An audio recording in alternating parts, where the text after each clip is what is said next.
Hi, my name is Lee Kolb.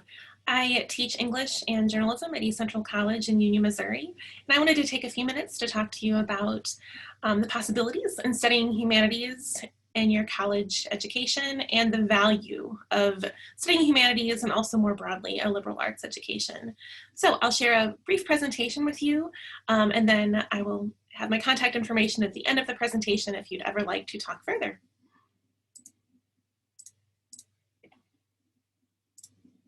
Okay.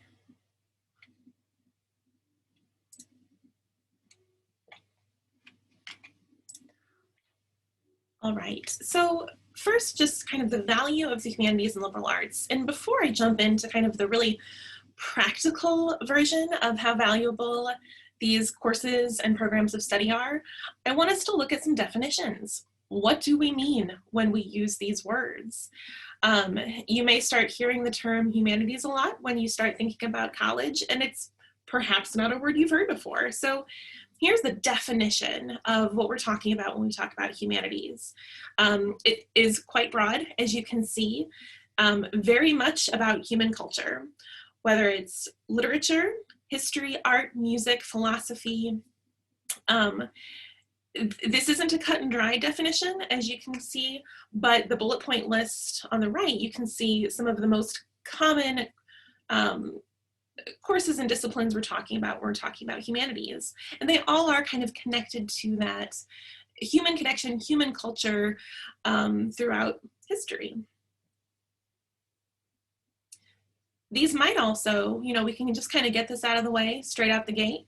These also, as you might notice, look like disciplines that people tend to not encourage young people to go into when it comes to thinking about a college degree and possible careers. And that's something that we're going to break down over the next few minutes, that if you found yourself really being called to love art or theater or journalism or reading literature, writing, that yes, there are possibilities in terms of continuing to study those things and have a really fulfilling, great career by doing so.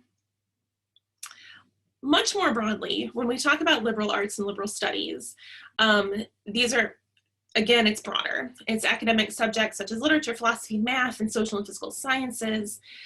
So there's some overlap, but here, this is basically what we refer to in terms of studying studying courses that aren't about necessarily workforce or technical training, but the more broad kind of academic subjects that, no, perhaps you're not going to use math every day in the job that you do at post-school, but it's important to take those courses to make you a well-rounded individual.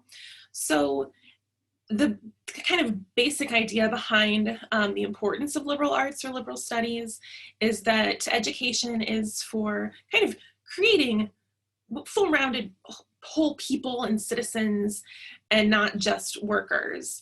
So you can recognize a lot of these courses are ones that you've had to take so far that are kind of part of your curriculum, no matter what you want to study in the long term. So it's all about becoming just kind of a well-rounded academic person. So a little bit about me, and this isn't because there's going to be some quiz or that you need to know my resume, but I just wanted to show one very personal example of what it can look like to study the humanities in college. So I graduated from Union High School.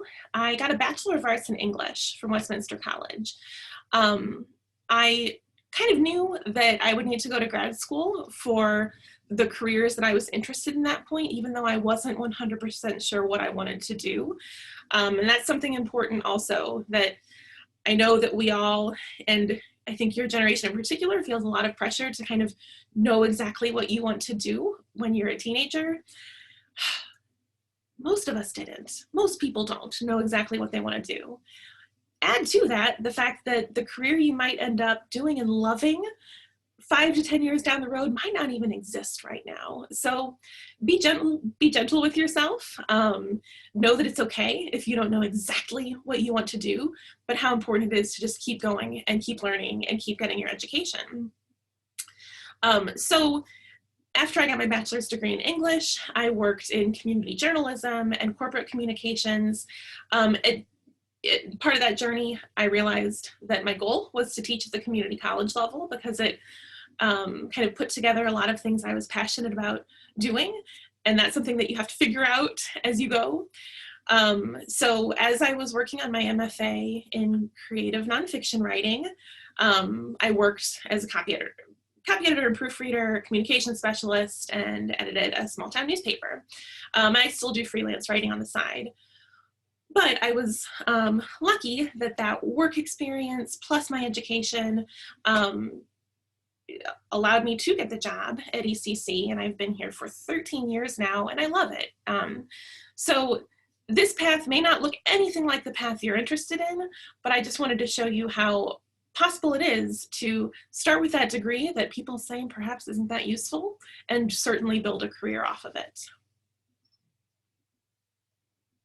So here are some, again, more broadly, not just personally, some careers that people often go into when majoring in English, journalism, film, communications, that list that I showed you at the beginning. And as you can see, these are very broad fields. And these are fields that you don't get a major that is the word that the career is, right? So if you think about nursing, engineering, being an elementary school educator, all wonderful fields to go into. But with all of those, you get a degree that is the name of the job, basically. So it's much easier to conceptualize what the career is that you're working toward. When it comes to the humanities and getting a bachelor's degree in some of these in humanities fields, there typically isn't that clear, this word is this job, right? So you may be a communications major and then work in the nonprofit sector. You may be a film major and then a few years later go into public relations. All of these are incredibly worthy and logical paths once you get there, but sometimes it's hard to see. It's not as black and white as some other fields. And with English as well, you might major in English and end up doing grant writing or being a technical writer. So many possibilities with these programs of study. And in terms of the second list, these are also great degrees that are establishing degrees for graduate school or professional school.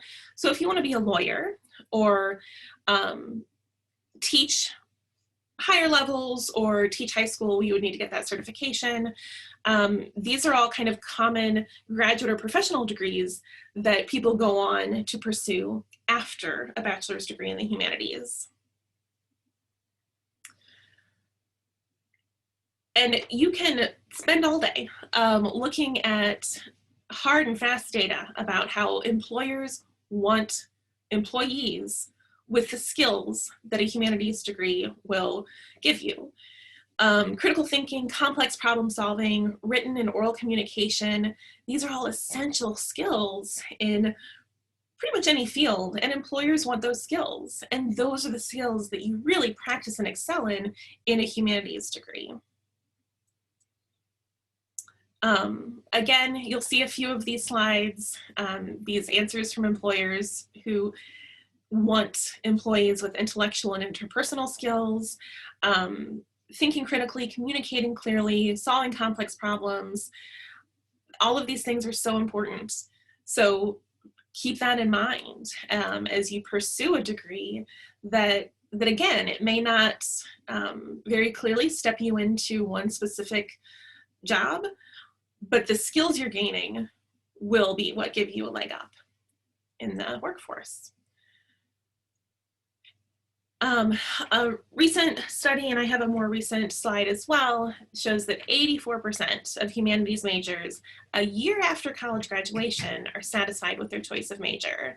That's a pretty awesome statistic because oftentimes It takes everybody a little bit of time, right, after graduating from college to kind of land in a job, in a life that feels right, perhaps. Sometimes you have to work in, no matter what your major is, you often have to work in jobs that maybe are a stepping stone to the next job. So this is a pretty great statistic that just a year after college graduation, 84% of folks who majored in humanities are satisfied and glad that they did that. More than 90% of humanities graduates believe their jobs make a positive contribution to society. Again, pretty great statistic. And a lot of us want that, right? Like that's something that you think about when you think about what you want to major in, what careers you're interested in, that feeling of fulfillment, like you're doing something and contributing something to society, that can't be understated how important that is. And these are just a sampling of recent headlines. And these are from pretty legit sources, right? Harvard Business Review, Business Insider, Forbes. Liberal arts majors are the future of the tech industry. A humanities degree is worth much more than you realize. Humanities degrees provide great return on investment. So this idea, and you can do some more digging, and there's kind of this huge push that in the tech sector, how valuable humanities degrees often are because of the innovative critical thinking and communication and writing skills that come along with that. And you can't really train for those on the job. You can train someone to do some of these tech skills, but as you can see, again, this is just a sampling of headlines. And in terms of money and pay, because I know that's something that you think about, you can see here that very broadly, I'll kind of not linger too long on this, but the data is consistently showing that very soon after college, so like in the first 5 years after graduating from college, there is a pretty kind of stark difference between liberal arts majors and other majors, so engineering, accounting, etc. But over time, and not over a lifetime, but just getting into that kind of 5-year to 10-year, it all evens out. So, and that's important. So while your earning potential statistically, again, these are just kind of broad numbers, may not be the exact same as an engineering major right after college, in a few years, and also be thinking about the kind of fulfillment factor, what you want to be doing with your life. It all evens out, really.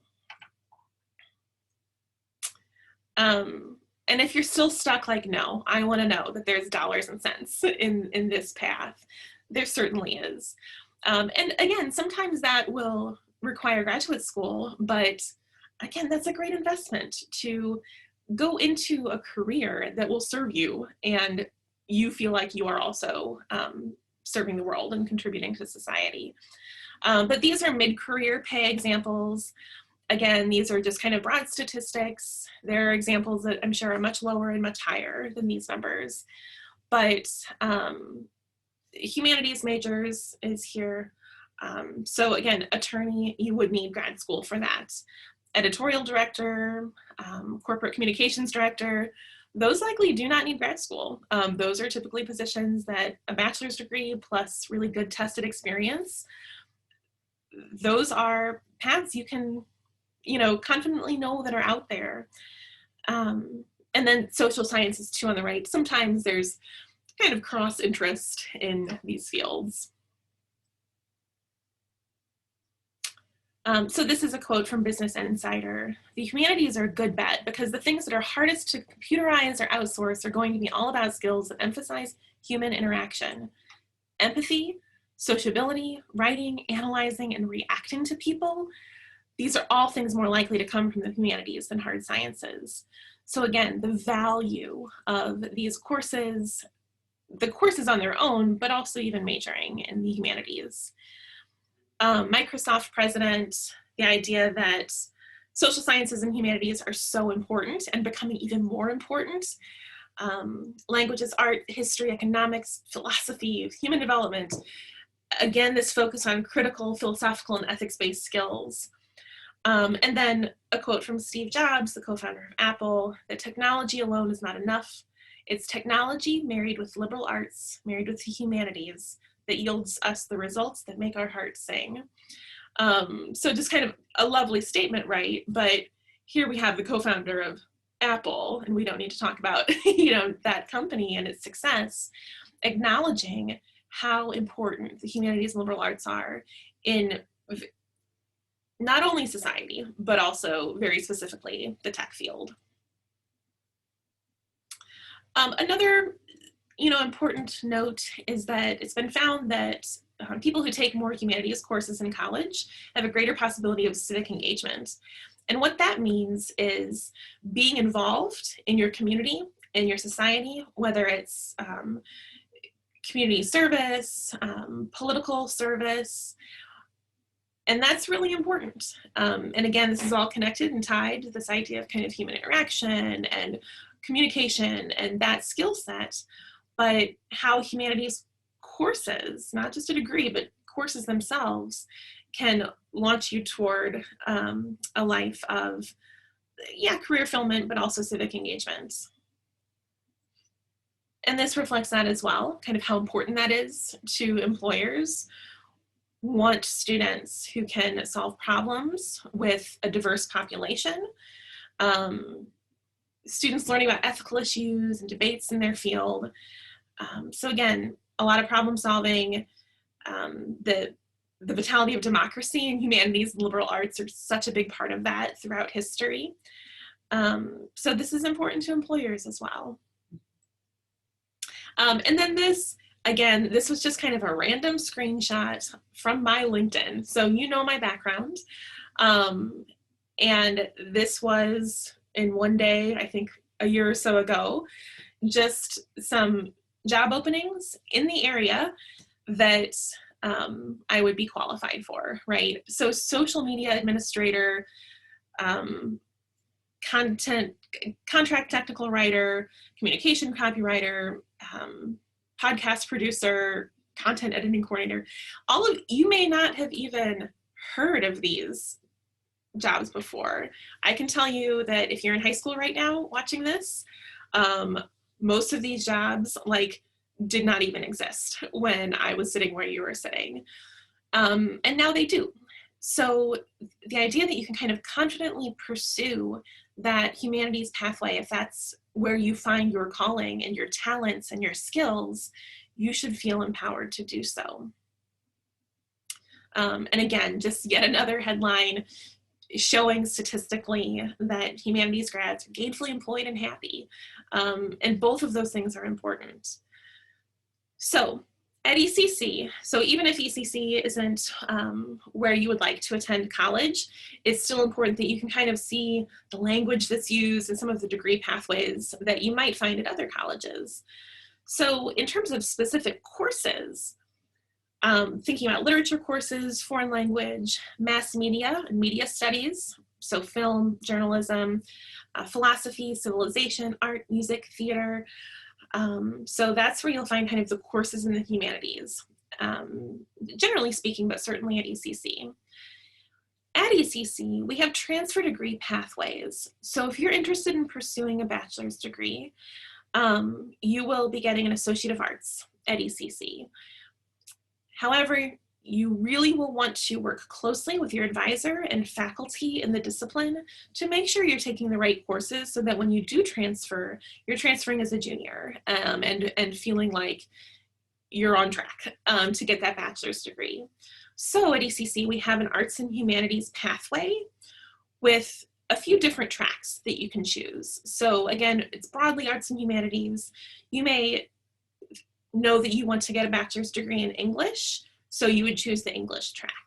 If you're interested in journalism and media studies and communications, you'll take that track. If you're interested in theater, you would take that track. We have AFA degrees, which are distinct degree programs for art and music. And then we also have, when we talk about, when you see in literature the AA degree in liberal studies, the liberal studies pathway, that's our general education track. So again, going back to what you learned about what liberal studies is, it's kind of a broad array of academic courses. And in terms of co-curricular opportunities at ECC, we have a film and lecture series, International Day and International Education Week, Humanities Fest, which you may be taking part in right now, student media, so student newspaper, magazine, website, and art and lit review. We have an awesome art gallery, theater productions, music performances, and some travel abroad opportunities as well. So a lot of really great opportunities right here at ECC, but certainly wherever you go or set your sights on, I encourage you to pursue the humanities. Again, whether it's courses or a degree plan, do not be discouraged from taking that path and knowing that if you work hard and you develop these skills, that a fulfilling career and life is on the other side. So please let me know if you have any questions. You will certainly have access to my contact information, and best of luck as you are considering and thinking about what comes next in life. It's a stressful time. Take comfort knowing that all of us who were there at one point know how stressful it was, but 10 years from now, you'll look back at the path that you take and you realize that it was the right one. So just keep going.